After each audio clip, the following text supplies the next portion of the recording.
Welcome to episode 1 of Pragmatic Truth. I'm thrilled you're here.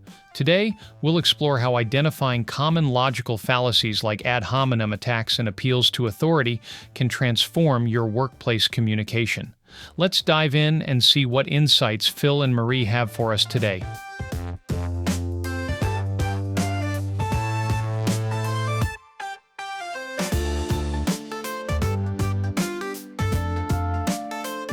All right, everyone, buckle up, because today we are diving headfirst into the wild world of logical fallacies. Logical fallacies. Those sneaky little arguments. They trip us up. Trip us up all the time. Especially at work. And we're using, name of source redacted, as our trusty guide. They get straight to the point about how to spot these bad boys in the wild. And why it matters, because honestly, it's about so much more than just winning an argument. Oh, absolutely. We're talking trust, good decisions, and making sure everyone feels heard. Which, by the way, is totally destroyed when someone pulls out a fallacy like the ad hominem. Ah, yes, the ad hominem attack. The classic. So our source had this perfect example. Imagine, if you will, Alex, marketing superstar. Okay, I'm picturing Alex. Data dashboards, the whole bit. Exactly. And they come in all excited about this new subscription model, data to back it up, the whole 9 yards. But instead of engaging with the idea... someone goes after Alex personally. Right. Something like, well, you've only been here a year. Ugh, the worst. It instantly shuts down the conversation. And think about what that does to Alex. Makes him defensive, less likely to share in the future. Because who wants to put themselves out there just to be attacked, right? Plus, it lets a weak argument hide behind a smokescreen of personal jabs. Have you ever experienced this? I know I have. 100 times. So how do we fight back? Do we, throw a fallacy-proof shield up? What's the move? Well, the first step is simply knowing your enemy, right? The more familiar we are with these fallacies, the quicker we can spot them in action. And once you hear it, call it out, but politely. Like, hey, I hear you, but maybe we could focus on what the data is telling us. Yes.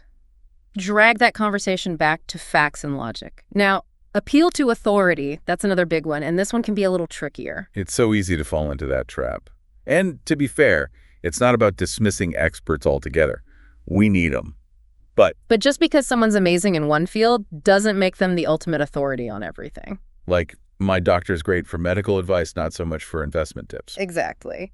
The source had this scenario picture, Samantha. She's got this brilliant idea about using AI to solve a recurring problem at work. Liam, instead of, actually asking for details or doing any research, Just drops a vague, well, some CEOs said AI is the future, so there. Mic drop, conversation over. Right. We have to be so careful because that natural instinct to trust authority figures can really backfire. And I think this is a great example of where you'd want to jump in with questions. Oh, for sure. That's interesting, Liam, but do we know how AI would apply to this specific problem? Yes, exactly. Asking those probing questions can make all the difference. Now, here's where our source took things to a whole other level. Oh boy, it gets even better. Hold on to your hats. It turns out these fallacies, they don't just show up solo. They love company. They'll roll up to a meeting together. Oh no, tag teaming us with the flawed logic. Like Priya, the newbie, presents this awesome, well-researched budget. She's done her homework. But Mark, who always has to be the loudest voice in the room, he just can't resist. Let me guess. Typical rookie mistake. You're not seeing the big picture. Bingo. Ad hominem attack.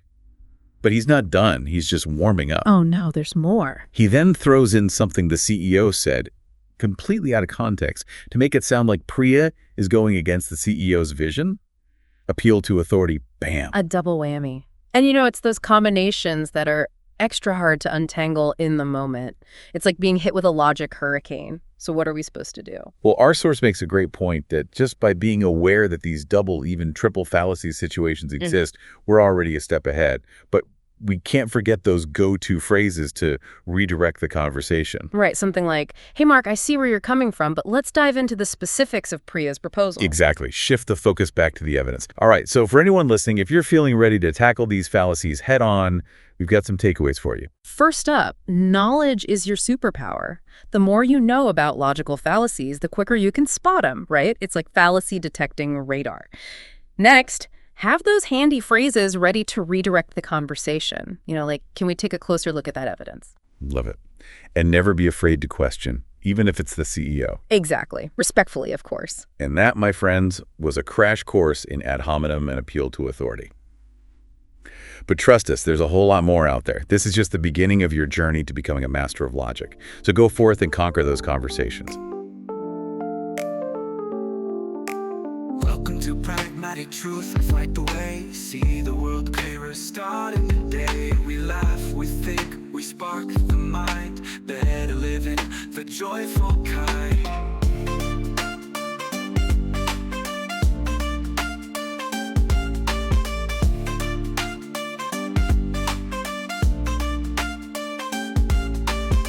Short chats, big thoughts, that's our groove. At Pragmatic Truth, we've got the move. Sharpen your view, brighten your day. Join us now, let's pave the way.